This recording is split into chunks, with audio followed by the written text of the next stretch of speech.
Yung first time mo sumama sa grupo nyo para mag-Baguio. Tapos atat kayo magpitas ng strawberry. Sige guys, pumitas lang kayo dyan at ako magbibideo muna. Para may pagkita tayo sa mga tao na nanonood sa atin. Sige lang, at ako magbibideo muna. Galingan mo sa pagkuha po. Mamitas ka lang boy. Shane. At ako magbibideo muna. Gusto ko ipakita sa kanila. Kunwari, namimitas ako. Pero, kumakain pala ako. Sabi ni ate, bawal daw kumain sa loob. Lala. Biglang dumating si ate, maling farm pala.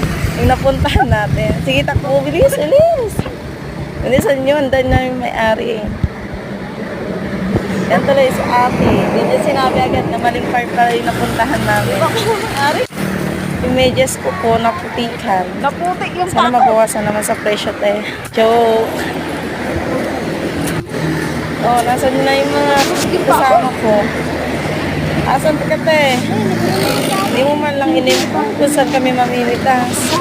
Maling farm tuloy na puntahan namin at napitasan. Ay, yapo. Wala, nag-uhay. Sabi yung pagod ko, tuloy na. Pero sige lang, mamitas muna tayo. Para may uwi tayo. At makain sa daan. Sayang naman na itong pinagpulmahan natin na pumunta sa Baguio. First time ko rin pa naman. May nakaka-share ko. Sobrang lamig pa naman. Kapal na nga ng hamog. Halos hindi mo na makita yung mga ulam. Ay, nako. Thank you sa panonood.